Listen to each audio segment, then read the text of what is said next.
China kini mengumpulkan utang dari negara-negara paling miskin di tengah kesulitan keuangan. Dimulai pada tahun 2001 dan termasuk inisiatif Belt and Road BRI yang dimulai pada tahun 2013, China telah berinvestasi di hampir 21.000 proyek di 165 negara berpenghasilan rendah dan menengah. Total utang ke China berjumlah sekitar 1,1 triliun dolar AS, dan lebih dari separuh pinjaman tersebut kini telah jatuh tempo, dan proporsi ini akan mencapai 75% pada tahun 2030.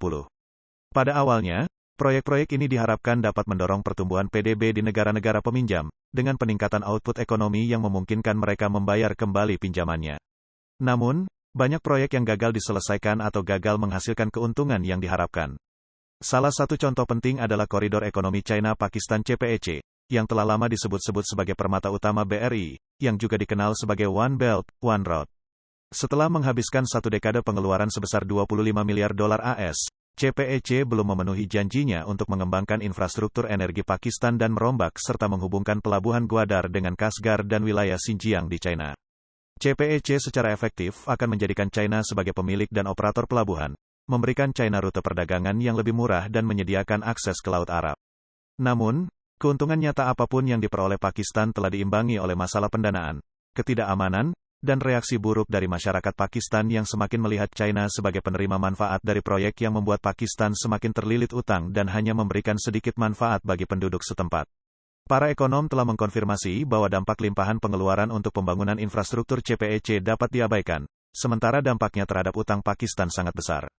Pada bulan Juli, Pakistan berhutang 30% utang luar negerinya kepada pemerintah China dan bank komersial. Yang lebih buruk lagi, nilai rupiah Pakistan merosot, kehilangan 40% terhadap dolar, sehingga membuat pembayaran utang menjadi semakin menyakitkan. Ketidakstabilan ekonomi pada tahap awal proyek telah menyebabkan tertundanya penyelesaian proyek, yang berarti tertundanya perolehan pendapatan yang dimaksudkan untuk membayar utang. Banyak warga Pakistan yang kecewa karena fase CPEC berikutnya akan segera dimulai. Dengan itu, lebih banyak perpanjangan utang dan tambahan pinjaman yang akan ditambahkan ke utang yang ada. Kisah pinjaman berisiko dan pergeseran fokus. Kisah serupa juga terjadi di negara-negara BRI lainnya.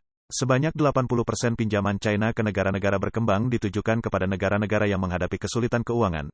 Itulah sebabnya Barat menuduh China sebagai pemberi pinjaman yang tidak bertanggung jawab. Masalah ini diperburuk oleh tingginya suku bunga dan terpuruknya mata uang lokal. Pada tahap awal, BRI identik dengan pinjaman besar yang ditujukan untuk membiayai upaya infrastruktur yang luas. Namun, paradigma ini telah bergeser, dengan Beijing semakin banyak memberikan pinjaman penyelamatan daripada hanya fokus pada proyek infrastruktur berskala besar.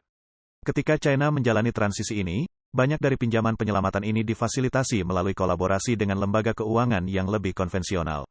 Sekitar setengah dari pinjaman non-darurat China dilakukan melalui kerjasama dengan sindikat, dan 80% diantaranya dilakukan dengan bank komersial barat, misalnya Standard Chartered atau BNP Paribas, atau dengan bank pembangunan multilateral seperti United States International Development Finance Corporation, DFC, dan European Bank for Reconstruction and Development, EBRD. Meskipun terjadi pergeseran fokus, China masih menjadi sumber pendanaan pembangunan terbesar di dunia, melebihi pengeluaran negara-negara kelompok 7, G7, serta pemberi pinjaman multilateral. Namun, penting untuk dicatat bahwa negara-negara anggota G7 secara kolektif mulai mengeluarkan pengeluaran melebihi China pada tahun 2021 ketika mereka berupaya menciptakan alternatif terhadap inisiatif yang dipimpin Beijing. China mengelola risiko. Pada KTT BRI pada bulan Oktober, pemimpin Partai Komunis China Xi Jinping memperjelas bahwa China mengurangi risiko investasinya dengan fokus pada investasi berkualitas tinggi. Xi menjanjikan investasi baru sebesar 100 miliar dolar AS, namun tampaknya sebagian besar dana tersebut digunakan untuk pinjaman penyelamatan, menyelamatkan proyek-proyek lama dibandingkan memulai proyek baru. Perubahan operasional lainnya, yang kurang ingin dipublikasikan oleh Beijing, adalah bahwa mereka kini bertindak sebagai penagih utang. Dalam banyak kasus, Beijing secara diam-diam menyita cadangan mata uang asing peminjam yang menunggak yang dipegang sebagai jaminan dalam rekening escrow.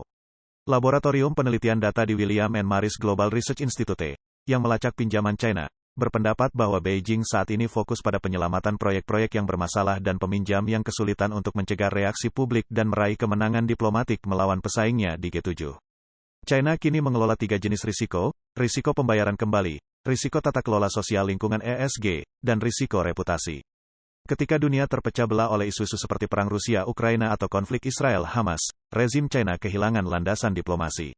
Menurut penilaian data iklan, Beijing lebih banyak mengalami kegagalan daripada keberhasilan dalam perebutan kekuasaan lunak, soft power, melawan Washington. BRI memiliki tingkat dukungan sebesar 56% pada tahun 2019 dibandingkan 40% pada tahun 2021. Menurut penelitian Pew baru-baru ini, sebagian besar negara sudah memiliki pandangan yang lebih baik terhadap Amerika Serikat dibandingkan China, dan kesenjangan tersebut semakin melebar. Amerika Serikat secara historis menolak untuk mencoba mengeluarkan uang lebih banyak dari China dalam menggalang pengaruh global. Rata-rata, China telah menginvestasikan 80 miliar dolar AS per tahun di negara-negara berkembang, sedangkan Amerika Serikat rata-rata hanya 60 miliar dolar AS. Amerika Serikat kini meningkatkan belanja luar negerinya, dengan United States International Development Finance Corporation, perusahaan pembiayaan pembangunan internasional Amerika Serikat, mengalami peningkatan aktivitas luar negeri sebesar 15 kali lipat. Selain itu, Uni Eropa, G7, dan negara maju lainnya mulai mempromosikan alternatif barat selain BRI, seperti proyek gerbang global dan kemitraan untuk infrastruktur dan investasi global.